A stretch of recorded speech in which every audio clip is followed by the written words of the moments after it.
Hello, ladies and gentlemen, boys and girls. Welcome to Table Flippers Podcast, Ministry of Greater Works Christian Church, right here in beautiful Lancaster, California. I am your host, Robert Enos. Here I will discuss theology, doctrine, politics, social and cultural issues, pretty much anything I feel like talking about. But basically, I flip tables.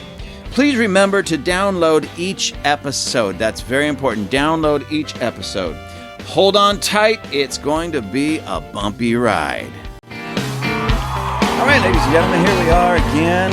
I have a special episode about to gear up for you. Now, if you hear some background noise and it sounds like we're in a coffee shop, well, guess what? We're in a coffee shop. We're in Butler's Coffee right here in beautiful Palmdale, California, here on 10th Street West in the same parking lot and marketplace as, what do we got here? We got Buffalo Wild Wings, we've got the thrift store, we've got Fire Island, and some other places I need not mention on this holy podcast. But nonetheless, we're here at Butler's. Please, if you want the world's greatest cup of coffee, come here. And anyways, a great place. And what's happening, what you probably hear in the background, is a young lady by the name of Natalie. She has if you will, call it a business called Natalie Paints, and she teaches painting classes, and they meet here at Butler's on Friday afternoons, and that's what's going on in the background. So if you hear the noise of a coffee grinder or steam going off or Natalie yelling, paint this color or paint that color, please forgive me, but we wanted to be here for a lot of reasons, because this is our real world. This is where I don't live in my studio. This is where I'm at. This is, my wife and I own this place. Actually, our church and ministry own this place, but my wife runs it. So this is our home. This is our place, and we wanted you to come into our world. But I said all that just to kind of give you a groundwork of where we're at. I have sitting across the table with me, behind a wall of we put up some foam to try to muffle the sound, so this is the best we could do. But behind a wall of foam is sitting with me one Melissa Chavez. Hello, everybody. Now, guys, she's going to beat me up for this. She's single. I'm ready. Oh, my She's goodness. smart. She's good looking. She's taking on the world. She's probably too much for you to handle, but I'm just saying. I didn't pay him, I promise. No, Melissa's been a member of our church. How long have you been going to the church? 10 years this October. Really? That long? Yes, a long time. Oh, and now it's a long time. It is forever. It's 5 lifetimes. It sure feels like it, but in a good way, It's okay. You're all right. It's okay. Now, I've been wanting to get Melissa on here she did another podcast earlier, and you can find that podcast. Just look in the titles, go through all the titles, and find the one, Melissa Chavez. And she's in there. She's very smart, very brilliant. As a matter of fact, when we put on events, she does spoken word. And she's fantastic at it. She's really good. As a matter of fact, she's been invited to go different places at different times to do it. And although we haven't had a venue that we could really showcase her, we need to do that, because honestly, you need to be out there doing it again, because you were that good. Thank you. But she's been with us, like she said, 10 years, and it's probably been some 10 rough years. Oh, that's okay. That's not too bad. They're making noise behind me as they're making drinks, so we're going to do our best to cut some of that out. But bear with us, ladies and gentlemen. So she's been with us 10 years, and if she was really honest, she'd probably say 10 rough years, because over at our church, we're not your typical church. And anybody that's been at our church understands that. Kat is running a blender, and she just put it in like high gear back there. Anyway, so we're more like a Christian coaching center. And if you've ever seen the movie Rocky and you saw Mick and how he yelled at Rock all the time, and, Rock, give me 5 more, you bum. Well, that's us, but a lot of people criticize us for doing that, criticize me for doing that, but I've seen such marvelous growth in people. Yes. And I'm not taking all the credit, of course. So I'll take maybe 1/10 of 1/2 of 1%. But when you have great people, sitting in your church week after week after week, and you're around them. And all it takes is a little bit of coaching to help bring about that greatness that's tucked inside of them. It's so worth it. I'll take a million people yelling at me and screaming at me, telling me how wrong I am for that one Melissa Chavez that rises like the best, rises to the top, like cream rises to the top. She has been on her trek to, what's the word? I'm not going to say stardom, but just true success, true real world success. And that's what I want to talk to her about. So, Melissa, just start by telling us a little bit about yourself, where you're at, how you came about the job that you're in right now. I mean, I know this stuff, ladies and gentlemen, but I want you to know it in her own words. And then I'll start asking you some questions. Okay. Sounds good. So in a quick summary, in the job that I am right now, so I used to work at JCPenney. I was actually there for about 8 years. From there, I moved on to a call center. And then one day at dinner, this man sitting across the table from me said, "Hey, you should apply at the college, the local college that we're here in Lancaster." And I said, okay. So right away I ran with it, applied, and of course I did the work, and lo and behold, I got the job there. I started off as a clerical there, and 2 years later, same man was like, "Hey, I think you're about to get a better position." So I was like, I'm going to run with that. So then I put in an application for a better position. I became an administrative assistant, and I'm there for a year now. And now I am actually looking at different endeavors, different positions. And so where I'm at right now, not only am I an administrative assistant at a local college, but I'm also, as I mentioned in the last episode, assistant editor-in-chief, and just have a few different projects going on at the same time. So I'm really excited. You know, you just said that, and I completely forgot. You're working for the Palmdale Journal, which is a local newspaper that PFC was able to put together. And you've been working with them, and you're the assistant or the associate editor? Assistant editor? Mm-hmm. Man, that's spectacular. And how long has that paper been in circulation? A year this February. A year this February. Wow, amazing. Man, time flies. Yes. I remember when they were just talking about it, and it seems like it was just last month. Oh, my goodness. So, anyways, as you can hear, Melissa is very busy. And now she's here volunteering at the... Yes. I just laugh because it's like when you come to GWCC, you're going to be busy. Good busy, but good busy, because your life is going to really start taking form you're going to become really who you were designed to become. And God never created us just to be sitting around eating bonbons, but really out making a difference. And as you hear, Melissa is absolutely making a difference in our community and in our world, and certainly has in our church. She has been such a phenomenal blessing in our church.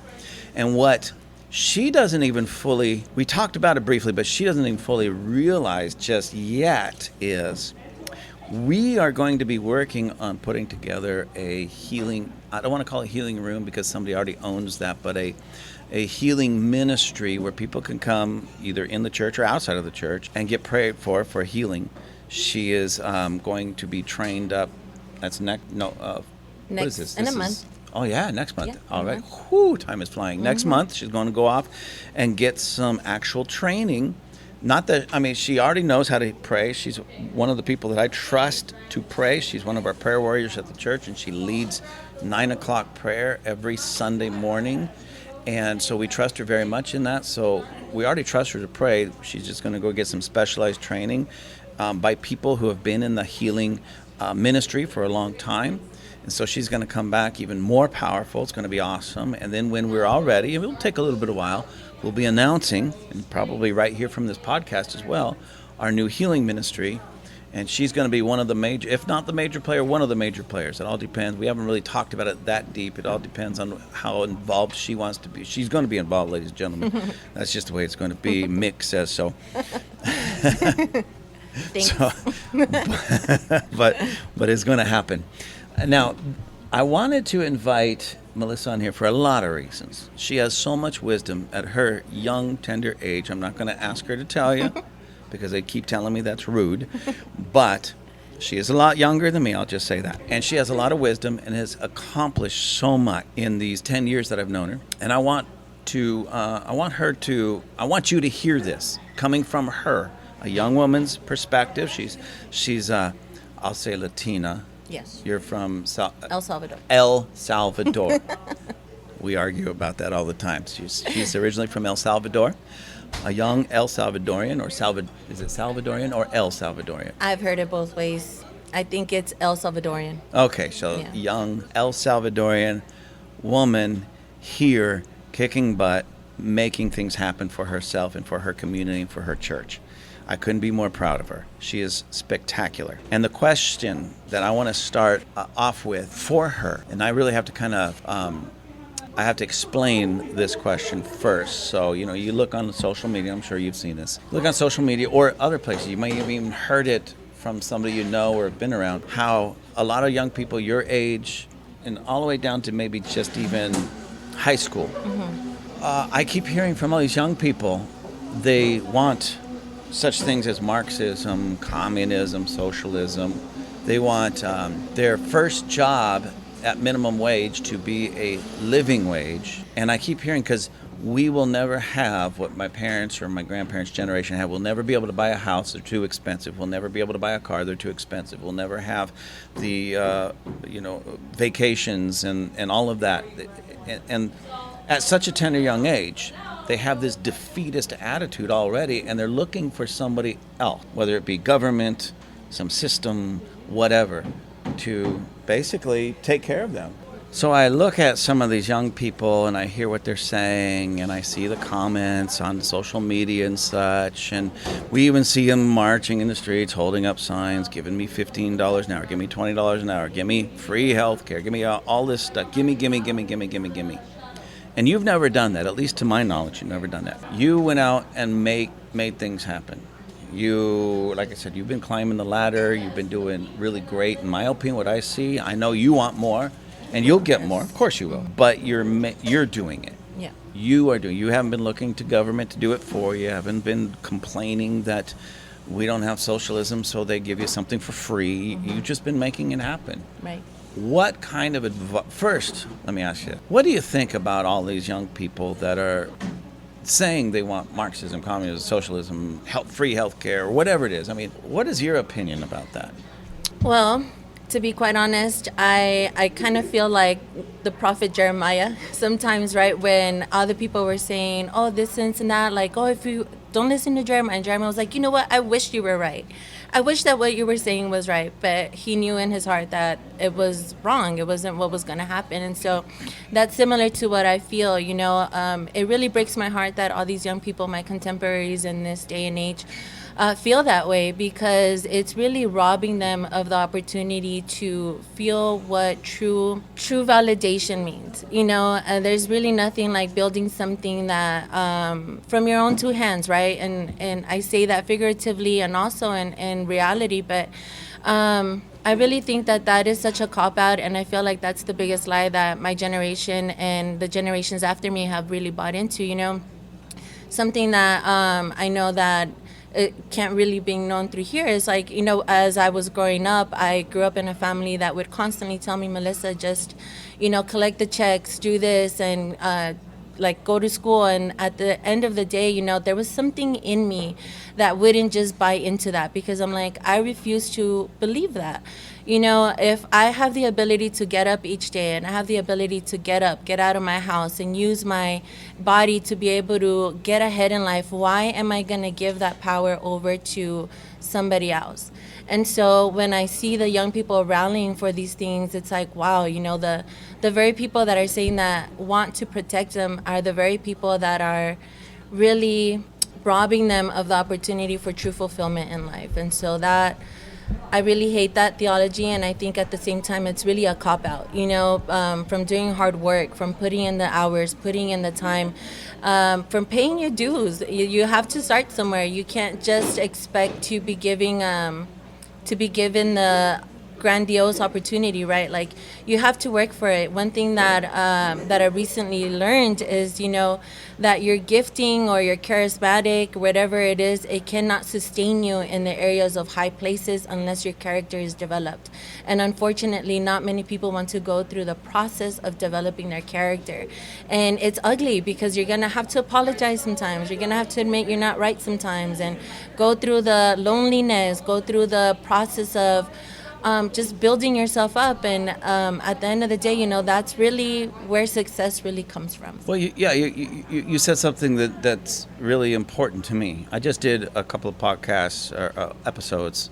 My last one that I actually posted was toxic masculinity, and then I have part 2 that I haven't yet posted, but I will, and I deal with that. People taking the time to develop, and I aimed it mostly at men. Yeah. But develop yourself. Yeah.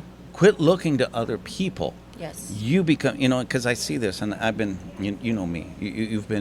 We've known each other for 10 years, so you've seen many of my social media arguments with people. Yes. I start usually, I can't lie, ladies and gentlemen. I just jump in and start arguing with people, but I do it for a purpose, and not just because I'm trying to prove myself right, or because I'm just looking for a fight. I'm not arguing with those people directly for those people. Right. It's all the other people that are watching and learning. And right now I've had several conversations over the last few days with people who are big on unions, big union people, and you're not going to make it unless you're in a union, and the union this, and they just praise these unions. And ladies and gentlemen, I've been in the work world my whole adult life, the last 30, 35, almost 40 years. And I was part of a union, 2 unions actually in my job. And I can honestly tell you, the unions did nothing for me. Anything that I wanted, I had to go get myself. And the reason they did nothing for me is because I refused to be a union sheep. And in my opinion, and what I've seen, not just in the jobs I was at, but in the jobs of many people, you have to toe their mark, do everything their way, speak even vote for the people they tell you, not just say they would like you to vote. If they find out you didn't even vote for the people they told you to vote for, you could get in a lot of trouble, and you may not work. Because I've seen these things. And then here's people praising them like, oh, I wouldn't make it if it wasn't in a union. Well, how pathetic are you? Exactly. I mean, I'm just going to be honest. Yeah. How pathetic is a human being got to be that the only way they can make it in this world is if some union stood up for them? Right. That tells me they did not take the time Exactly. to develop themselves and make themselves marketable. Yeah. And it took me some years to learn it because I grew up in a middle class household. Yeah. My dad was union, told me to go get a union job. It has benefits, it has a retirement, just work there and retire and be happy. And I was never happy because I always bucked the system. Right. Especially when the system tries to dumb you down and put you in a box. Right. I am certainly not going to fit in that system. Yes. I'm going to speak up, and I'm going to, as a matter of fact, the last quote-unquote union job I had, I never joined the union, and they couldn't do anything about it. I found out that's how powerful unions really aren't. They couldn't do anything about it. Right. I didn't pay 1 cent in union dues. I didn't listen to them. I didn't care what they had to say. When it came time for my promotions and raises, it was on my own merit, not because somebody from the union stood up for me and threatened my boss. It's awesome, yeah. And I refuse to do that. So I'm big on self-development. Yeah. Make yourself more marketable. You want young people, and I'd say this to you old people, it doesn't matter who you are or what age group you're in. You want that house? Work for it. Yeah. If your present work or job system isn't going to give you enough money to buy that house, well, make yourself more marketable. Ask for the raise. If they won't give it to you, go somewhere else and say, fine, I'm going somewhere else, and I'm going to get what I'm worth. I'm going to earn what I am worth. Yes. And you don't stop until you get what you really want. So again, Melissa, I've been watching her do this. So tell me, we didn't even really plan this. I just told her right before I pushed the little button to record, this is what I'm going to ask, this is what I'm going to do. So I had no idea what she's going to say or anything like that. But I see a lot of people and hear a lot of young people complain. I went to school for 4 years. I got this degree. I can't find a job, or I can't find a good paying job. What would be your answer to them and your advice maybe to them at this point? I know that this is probably going to sound counterintuitive, but my advice would be do it for free. So, for example, I got this degree, right? And I know I got a degree in English. I love English. And I got it because ultimately I want to be a publisher, I want to be a journalist and all these things. And so obviously I'm not expecting for that opportunity to come to me. So what happened? Once there was an opportunity for me to perfect my craft, I took that opportunity, and that has opened the doors. So I didn't feel entitled. Hey, I have this degree, you need to pay me for this. No, I took the opportunity and I ran with it. And guess what? Now I'm in a position where I can say, hey, you know my worth, you know what I've sown into this. Now, if you're not able to produce an income for me, then I'm gonna have to walk. And so because of my value and because of the work that I've put in, I've made myself marketable in this position, but not because I'm here and I'm awesome only, but because I've put in the work and the effort into your business and I've helped you build it. And because I became a valuable player in the business, now I'm able to be, once again, I'm able to put myself in a position to say, hey, either you can or you can't. And it's not a personal thing, it's just a business transaction. And so I think that's the biggest thing. Not a lot of people want to put in the work, once again, and to be able to find the opportunities that will help them develop their craft. Just because I went to school doesn't mean that somebody needs to give me the opportunity. I need to go out and I need to seek for it, and I need to fight for it, and I need to let them know, hey, there's so many people that have this degree, there's so many people that have graduated in my class even, but I'm the one that you need in this business. And when I'm put in that position, not only am I going to show up, I'm going to thrive in that business, because I'm going to pretend like that's the only thing that's going to put a meal on my plate at the end of the night. And so I think my biggest thing is, just because you have a piece of paper doesn't mean that you're entitled. It means that now you have a ticket in, right? Now you have the credentials. Now you have, hey, I am somebody that I showed up and I did the work, and I can do the same for you. And so, I love school, and I think I learned a lot. I learned the system of the school and everything and all those things, and I think it's really important. But it goes back to character. There's so many people that are fighting for the same positions each and every day, but just because you woke up feeling good, it doesn't mean that you deserve that position. It means that you need to work for it. And so I think that's, when it comes to education and using your degree, I think that's the biggest thing. And a competition in a world right now that there's so much competition, it doesn't necessarily mean that you can't, and it doesn't necessarily mean that it's invaluable. It just means that you need to put in the work. And for people that say, oh no, there's no opportunities, there's no this, then make your opportunity. There's never been such a prime time to be able to create your own business, to be able to market yourselves and make money some way, somehow. Like, if you feel that there is an opportunity out there, it's because you're not looking strong enough, you're not looking hard enough, you're not knocking down on doors, you're not putting in the work that needs to be put in. Because I know for a fact, I constantly see now hiring, I constantly see all these things. And for me, if I need to start somewhere low, then I'm going to start somewhere low, because I know I'm not going to stay there that long. That's very good.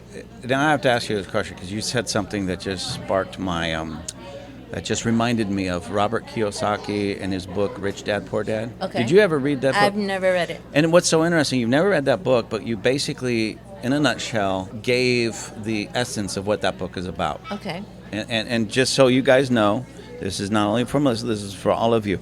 Read this book, Robert Kiyosaki, Rich Dad, Poor Dad. And he had his natural biological dad, he calls his poor dad. Okay. He worked as a school teacher in the system, and who is basically socialist in his mentality, and always complained that he never had any money, was always broke, and expected the system to give him what he needed. Okay. His rich dad was actually his best friend's father, who was very wealthy, an entrepreneur, made a lot of money. And so he and his buddy went to his buddy's dad, his rich dad, and says, hey, we want to make money. How do we make money? And they were only like 10 years old. And he was a very busy man and everything, but basically, in a nutshell, read the book. It's really worth it, especially for young people in our present world. The rich dad hired him to do a job in one of his stores, but refused to pay him. And this was known going in. He says, well, how am I going to make money? He goes, you figure that out. Yeah. But by working, you're working. You're going to actually produce something. And then watching me and being in my system, you're going to learn how. Yep.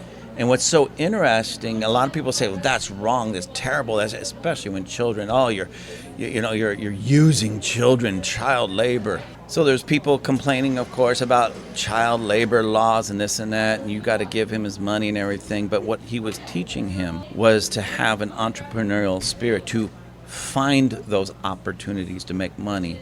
And even at that young age, he and his buddy found a way to make money, much more money than Rich Dad would have paid him for sweeping the floors of the store. That's awesome. But he had to be in the right place at the right time, basically donating his time, which in the long run wasn't a donation. He was investing in himself. And I just heard that in your voice. Maybe you didn't put it quite like that, but you were very Robert Kiyosaki-ish in the way you said it. And I'm like, exactly. Yeah. That wasn't donating time as much as it was investing in yourself in the future. You may not have an immediate paycheck, but you're making yourself invaluable. Yes. That when the money does come, it's going to be at a rate and at a place much higher than if you just came in and started, I'm going to work here for whatever, minimum wage, whatever it is. Give me my working rate. And again, that's one of those things why I'm so proud of you. And I can see this in your life, and it's working, and you do work hard. And sometimes, quote unquote, for free, but I know it's not going to be free forever. Right. Because you're investing in yourself. Yeah. So what would you tell? Okay, let me give you this picture because I see this as well. Okay. And might sound like I'm being a little mean, but I'm just telling you what I see. Yeah. As a matter of fact, there was a little clip that somebody had sent me. It was actually before and after pictures, and the before and after was before going off to college and then after college. And it was primarily young ladies. They'd go in, they have this long, beautiful blonde hair or brunette hair, and they just, dressed really nice, and they were just really, good-looking young lady. And then the next picture, the after picture, that was the before picture. The after picture is buzzed hair, bright pink or bright green. And this is the weird thing for me. I'm sorry, ladies and gentlemen, this is just what I saw, not just once, but on many of these pictures. They purposely took pictures with their arms up so you can see their hairy armpits. Dressed like a guy, tattoos. One lady had a shaved head with a tattoo right on her forehead, a big ugly tattoo right on her forehead. Now, ladies and gentlemen, I'm not against tattoos, but there are certain places you should not get a tattoo and then expect to get a decent job. I'm just saying.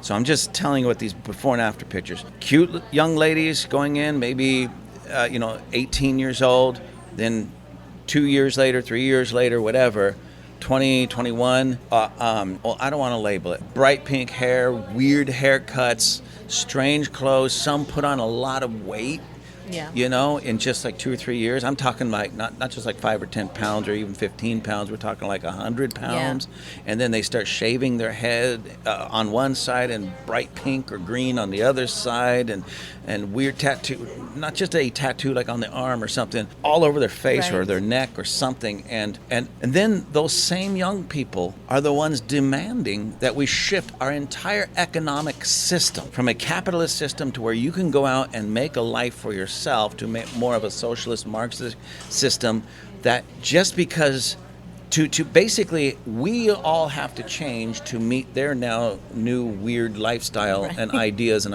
ideologies. Yeah. They can't go out and find a good job looking like that, and everybody else is at fault, not themselves. It's crazy. So I wanted to address, because again, these are young ladies, some of them about your age. Yeah. And, you didn't seem to fall into that. And you're making something of yourself. So why is it that there's some words coming to my mind that I'm going to choose not to say, but these strange looking, purple-haired, unique, that's a good word. I like that one, great. Unique individuals, they can't seem to make it in life, but they expect our whole economic system to be bent towards their wants. Mm-hmm.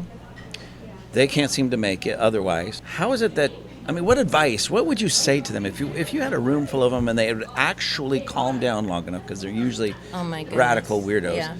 If they would just calm down long enough to actually listen to your advice, and maybe even better, but let's assume we take one extra step and they actually asked for your advice. What would you say to a room full of purple and green and blue-haired weirdos? I mean, unique people.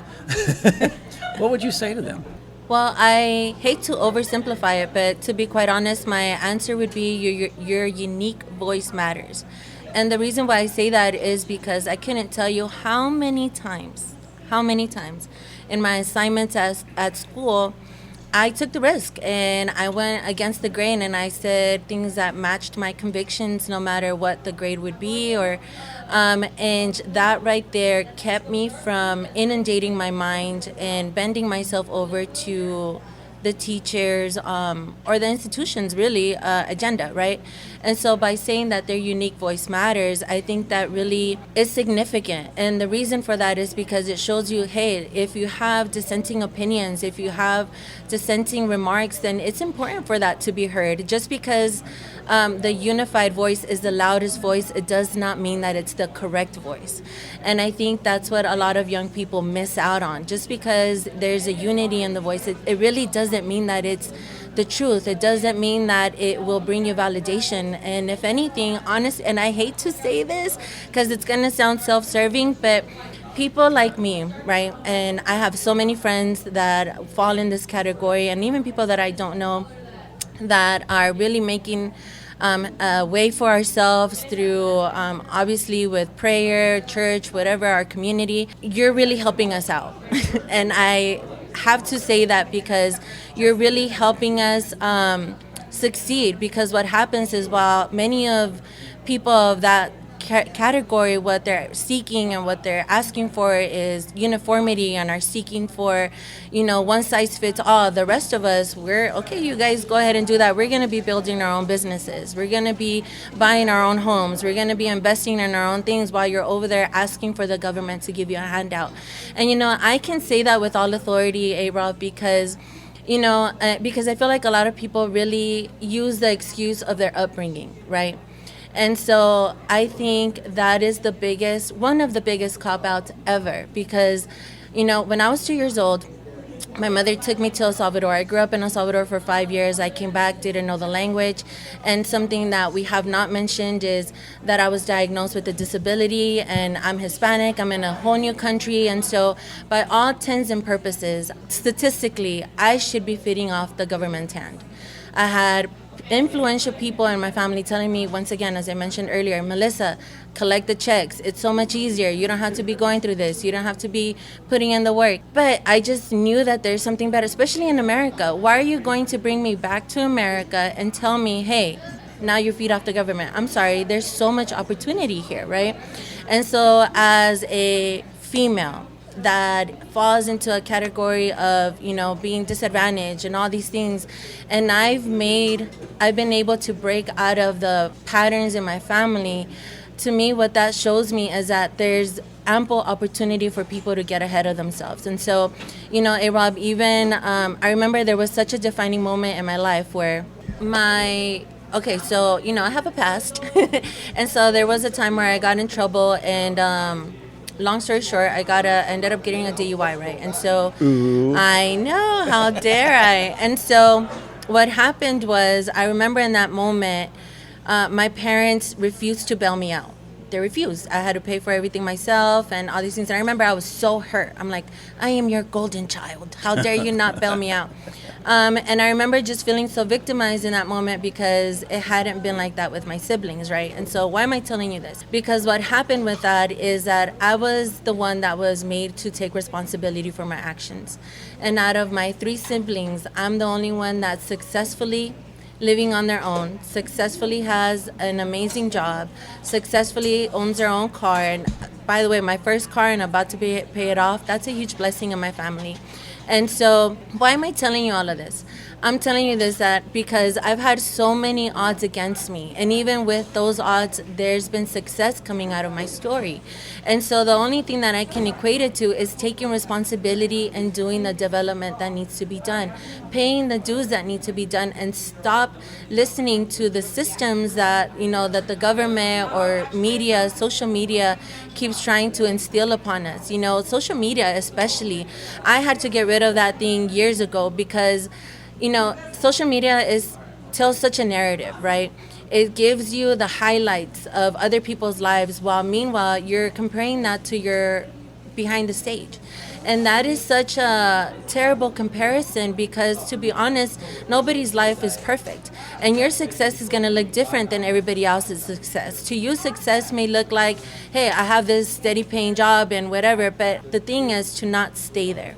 Continue to push for more. Continue to better yourself. Continue to tell yourself, I'm going to be better. And I can even attest to what you're saying, A-Rob, about, the union and people staying in the same level. Because at the place where I work, many people have been there for years in the same position. Even when I used to work at JCPenney for years, and I can't even imagine staying in the same position for more than a couple years. Because to me, it's like, if I'm not growing, if I'm not feeling challenged, why am I still here? I'm not helping this business any longer because now I'm just maintaining this position. I'm no longer being innovative, and I'm also not growing as a person, right? And so, if I could give young people any advice is always do better, reach for more, do the work that needs to be done. You said something here again that just sparked something within me, actually a lot, but I'm trying to pick out some highlights to make some points. I want you to share with everybody. Let me just ask you some questions. Okay. You're from El Salvador. Yes. Okay, so would you consider your family, just looking at your situation when they came here and such, did they come over here rich, middle class, poor? Oh my goodness, poor. Okay, so poor. Now, let me ask you also this, because poverty or being poor can mean different things in different nations, different places. So when you say poor, would you say American poor or El Salvadorian poor? I would say American poor. Okay, so still poor, yeah. But maybe a little bit better off than the poor in El Salvador. Yes, absolutely. Okay. So they were a little bit better off than the poor in El Salvador, but by American standards, still poor. Yes. All right. And you said there were some people in your family that told you to get a check. Yes. Now, I think I know what you mean, but please explain to people just so they know exactly what you mean. So what I mean by that is they wanted me to collect checks from the government for Social Security for disability. And so they even, there was a few times where I filled out the application, and I remember I told them I'm not going to lie about what I'm putting down there. I'm going to, if I can get up and if I can cook for myself, if I can do all these things, because even before I was a Christian, I did believe in the power of your words. And so to me, if I was putting down on paper that I couldn't do something so simple as, change myself, or get myself ready for the day, then for some reason, I just knew that I was binding myself to those words. I remember even at the age of 12, I had my second spinal surgery, and the doctors were telling me, you're probably not going to be able to walk for months, you're not going to be able to do this, and they wanted me to have therapy for that because I wouldn't succumb to those words. And for a long time, I struggled with that, and I'm like, well, I'm stronger, I know that, I know this. And so I literally was walking, after the surgery, I was walking about a week or two after. And why? Because, we look at these influential people in the world and the economy as if they have it all together, but they don't. These are human people with limited knowledge. And so if you have a conviction, stick to that conviction. I can't tell you, I've had words where I was told that I was going to be mentally incapacitated by a certain age. And I, again, refuse to believe in that. And so I know that I'm using a lot of medical experiences and all these things, but that can be translated into every part of your life. When I went into, again, bringing it back to this job that I'm at, when I went into there, they constantly were telling me, oh, nobody move ups here. You have to know somebody in order to be able to move up. You have to build certain relationships. And I was like, I refuse to believe that. First of all, my greatest ally is, of course, first and foremost, the Lord. And so if I believe that He wants me to succeed, I'm going to put in applications. And if they tell me no, that doesn't mean never. A no doesn't mean never. A no means not right now. And so I took that upon myself. If a door was shut, then I was going to try to open another door. But you know what was awesome is that because of the awesome mentorship that I have, the accountability that I have, the community that I have, I was able to put in the work so that when I applied for positions, I didn't feel like I was grasping for air. I knew that the moment that I walked into the interviews, the moment that I walked into the positions, I knew that they needed me in those positions, because I knew that the moment that I stepped into those positions, I was going to make that position better. Not because I'm so awesome, not because, again, all these things that are grasping for air, but because I knew that I was so hungry for that raise, so hungry for that promotion, so hungry for a better chance at life, that I was going to do whatever it took for me to be able to get that position. And that's the difference between me and my competition, is that I've overcome obstacles. Right? So overcoming the obstacles is actually what's made me the most confident. Because when people tell me no, when people tell me, oh, you can't, when people tell me you need to know somebody to be able to get somewhere, I believe that's a lie from the pit of hell. What I need to know is my worth. Right? And so my worth is not based on trophies for participating. My worth is based on literally defeating death sentences. It's from defeating just obstacles, drug addiction, eating addictions, all these things. I've overcome those things, and not by myself. I needed a strong community around me, lots of prayer, lots of relying on the Lord. I can't just take all the credit for myself. But at the end of the day, it was my choice to put myself in those communities. It was myself to pray to the Lord. It was my self-choice to say, you know what, I'm sick of living like this. And I don't care if they tell me, oh, you can only survive because the government tells you so. No. And you can only survive if a doctor tells you this. No, that's a lie. You have been brainwashed if you're believing those words. That is such a lie. The word says, I'm bringing it back to the Bible because I just love the Bible. The Bible says that the Lord gives us life and life more abundantly. And I can guarantee you 100%, the moment that you digest those words, you eat those words, it becomes such a force to open doors to success. And again, that doesn't come with idle hands. That doesn't come with a lack of work. It doesn't come with any of that. It's not just God is not a genie. You have to put in the work. But what I do know is that when you put in those words, that work, it will happen. And so, Rob, what you're saying is, it really does break my heart again with young people wanting all these things from the government, because what the government wants is control. They don't care about our livelihood. They don't care about my health. I've been in the medical system since I was born, and I can tell you for a fact they've done more damage to me than anything. It wasn't until I separated myself from that system that I'm able to be like, oh my gosh, like I can really fend for myself. And so what our generation needs is that aha moment. You know what? Like even if you have to start out at Walmart, I'm saying I'm praying for you right now for your protection. But even if you have to start there, honestly, like there's a better night's rest working at Walmart than protesting on the corner because you're sad that the government didn't help you with whatever the case may be. I can guarantee you, if I have to clean bathrooms for the rest of my life, I would rather clean the bathrooms and then to be sustained by the hand of a governmental system that tells me, oh, today you're going to eat, tomorrow maybe you're not, oh, you need to feel this. No, I'm going to eat because I'm hungry, and so I'm going to go get the money that I need in order to get the food. And that's it. End of period. No excuses. It's really that simple, especially in America. I just recently visited El Salvador. I have a cousin that works for the White House, and she struggles still working for the equal of the White House here, over there. Oh, their capital. Their capital, yeah. Let me make sure I clarify that. But she works for that, and it's still hard to make ends meet. And so when I come over here, it's like, oh my gosh, how can I ever complain of the opportunities that America gives me? And how can I take so much from a nation that's given me so much? I don't know how anybody can hate America. I honestly cannot fathom Especially that. Americans. Especially Americans. I'm like, Lord have mercy on your lives, because really we're all set up for success. And you may say, well, again, bringing it back to the upbringing, or you may think about your past, or whatever your age may be, it's never too late to start. It's never too late to better yourselves. Yeah, you said again a whole bunch of things that just racing my mind, and I have some comments and questions about a lot of them. But just for time, we're gonna do this again. But I will wrap this up, ladies and gentlemen. By the way, ladies and gentlemen, I know this. Once you listen to this, you're gonna say, "Man, I want to continue hearing what she has to say," and you will.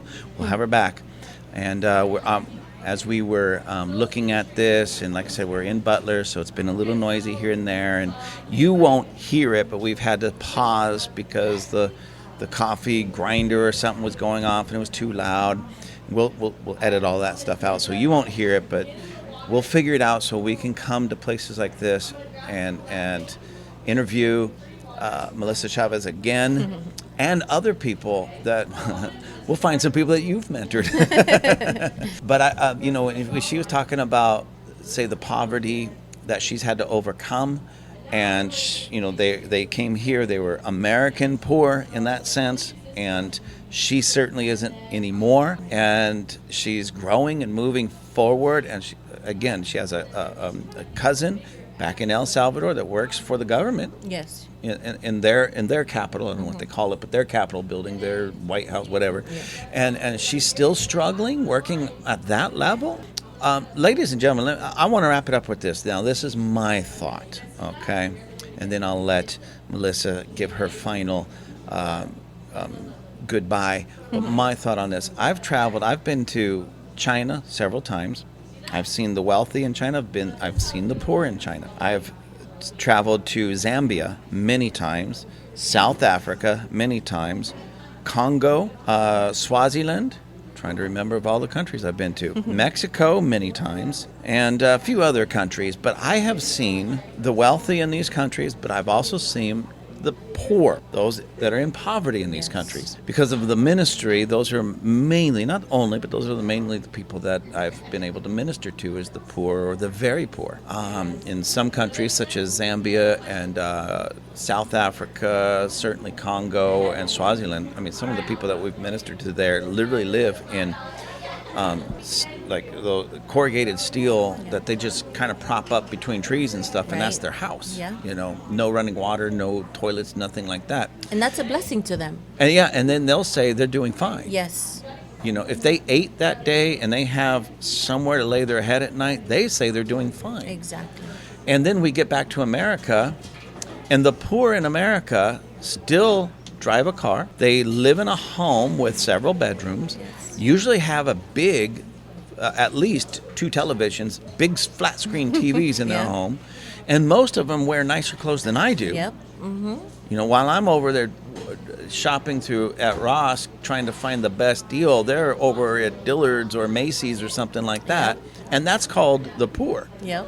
And they certainly eat better than I do, because I have to actually pay for my own food, and they got that little debit card or whatever they call it, the EBT card. Yep. And I think EBT stands for Enos bought this.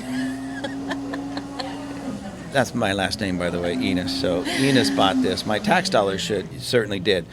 And so they're eating pretty good. Yeah. And I don't know too many skinny poor people in America. I'm just saying, it's just an observation of mine. I don't know too many fit, skinny, poor people, truly what we call poor. Right. So they're eating pretty good. And my point on that, and then you have a lot of people here in America complaining about how bad it is because, they're in poverty. Look, I only had 2 flat screen TVs. I only have 1 iPhone. I only have, my iPad is 3 years old. I'm poor. And it's usually young people, either in college or just out of college, that can't find that magical $100,000 a year job, that they're complaining that they're in poverty, yet they're holding, a tablet or an iPhone or a MacBook or something like that, and mama and daddy are driving around in a BMW and they're whining that they're poor. It just blows my mind. Yes. It really blows my mind. And then you have people like Melissa here, whose family came over here in true poverty, and because of certain situations that were going on in her life, they were trying to convince her, or maybe not all in her family, but some in her family were trying to convince her, just get on the system. Yep. Mm-hmm. Just get on the system, and you'll be taken care of. Who cares if you have to lie a little bit on this application or that? Just get on the system. And she refused, which I'm very proud of her doing that. She refused. Okay, she could have been collecting a check and sitting back. Easily. But then she wouldn't be on this podcast. That's Or right. she may have been, but for another reason. I would have blue hair. I just got the image of that, yeah. But she's making it. So when I hear young people saying that we can't make it, well, then, you know what? Again, I'm not purposely trying to be offensive. I'm just going to be honest. If you can't make it in the United States of America, especially after you stepped out of college with some type of degree, then you are lazy and a moron. I'm just being honest. Yeah. Because I know people that I know people that dropped out of school, never went to college, and they're making six figures. Easily, yep. So how is it that that person can make it, but the person with that piece of paper that says, I just went through 2 or 4, whatever, years of college. Well, the guy that dropped out of school and didn't go to college, I can guarantee you doesn't have purple hair. Right. And sitting around, he's certainly not sitting around complaining about what he doesn't have. Yep. He's out working hard to get what he wants. Yes. So, Melissa, my hat goes off to you. Oh, Thank wait, you. I got earphones over it. So my hat would go off to you because you're not sitting around with half your head shaved and the other half purple, pink, and yellow. You're not sitting around at 400 pounds. You're not waving, you're not saying, I'm hungry, I'm going to go to the store and get some EBT food. Right. Ena's bought this. Kills me every time. You're making it. And I know there's days that you wake up and say, I don't even want to get out of bed. Oh my, that was today actually. Exactly. But you got out of bed. Yes. And you made things happen. Yeah. And you're here. And you're helping out at Butler's. You're on my podcast. And and I don't, did you see how many countries are listening to this podcast? No, I haven't. I am actually shocked. This is it's humbling when I say I'm sort of bragging, but at the same time, I'm so humbled because I had no idea this was going to happen. But it literally is worldwide, literally. And I'm going to pull this up just so she could see where her voice is going to go.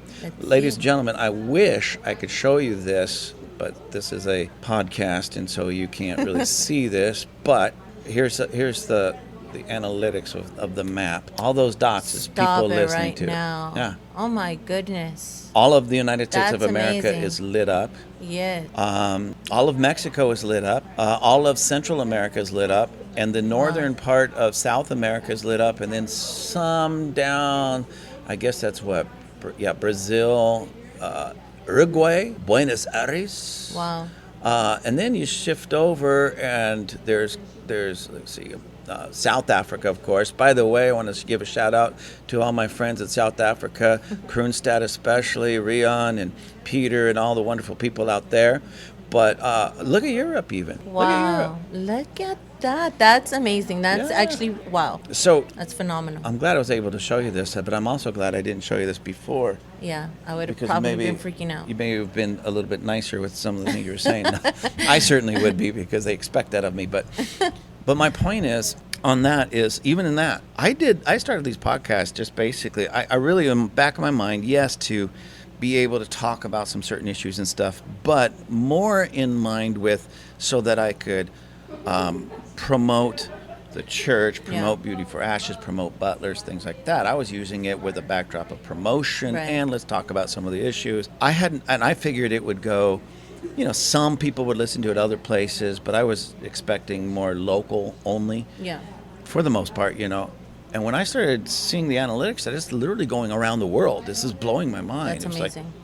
So I thought, okay, now people are listening and people are taking notice.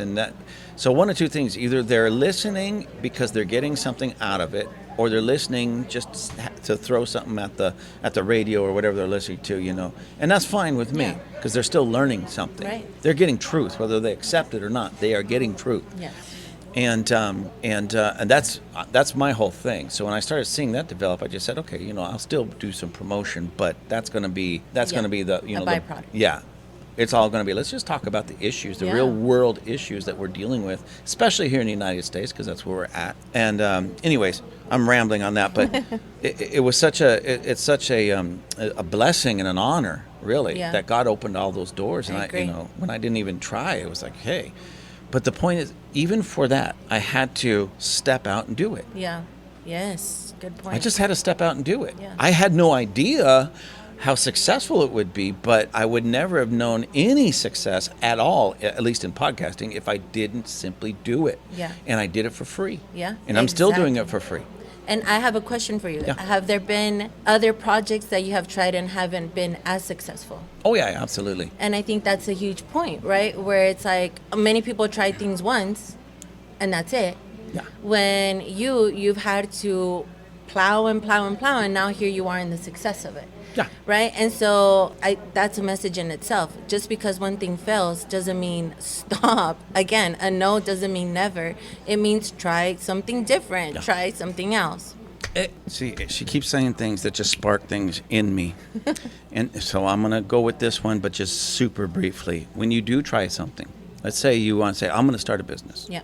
I'm fresh out of college with my purple hair and my little gender study piece of paper document that says I now know, or no, I guess when you go to the gender studies, I don't know what a male or a female is, but I got this piece of paper that says I at least put in the work. Yeah. I'm going to open a business selling scented candles that smell like, I'm a tree hugger, so I want it to smell like camels, grizzly bears. I love animals, so grizzly bears, little bunnies, Well, it has to be gender neutral, so it really should have no scent. Oh, yeah, how do we do this? You just ruined my whole thing. So I'm still going to go with it, but you made a valid point. You did make a valid point, but since I'm halfway into my example, Right.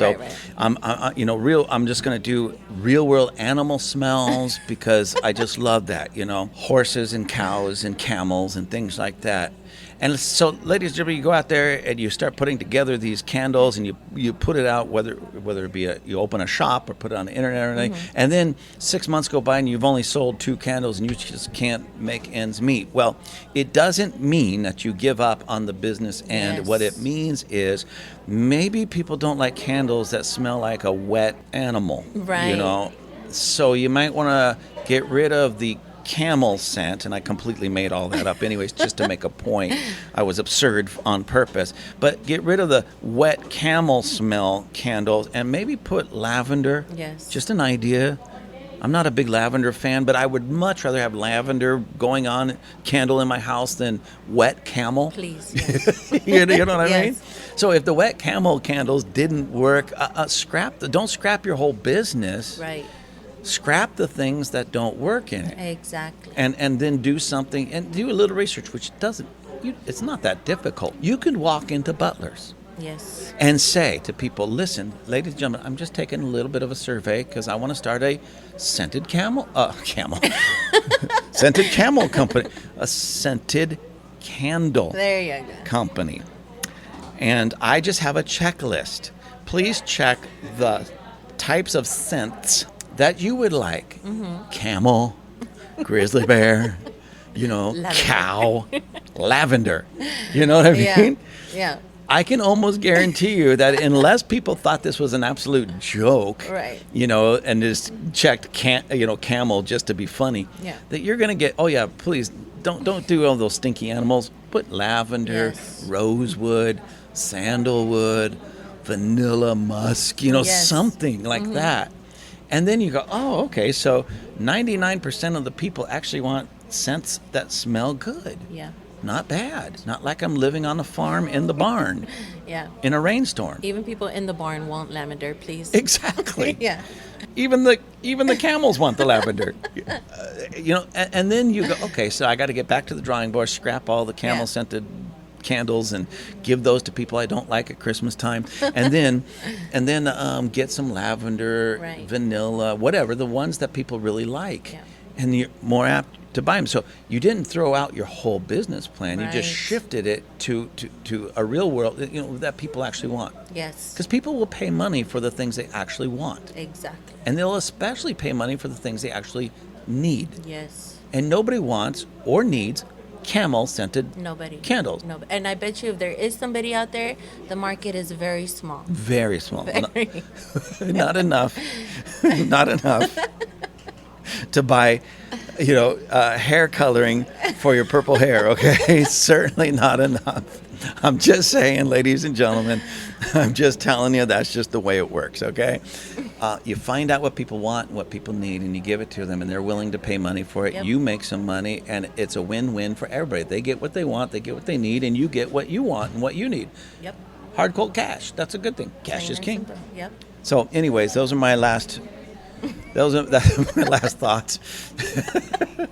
I'm sorry, ladies, we're just having fun here, but those are my last thoughts. So I'm going to let Melissa, if I can stop laughing. Melissa, what would you like to leave with the people? First of all, I just want to apologize for Aaron. No, I'm kidding. You sound like my wife. She's been doing that for 30 years. I think the best thing that I can offer the people is really pay attention to the people that you're surrounding yourself with. Where they're headed and the fruit of their life really makes a difference. I remember I sat down with my mentor, Pastor Linda, and all it took was for her to call me intelligent one. And that completely changed the trajectory of my life. I was like, what? And so that's honestly what caused me to join into college, made me enroll into university, get the jobs that I'm in.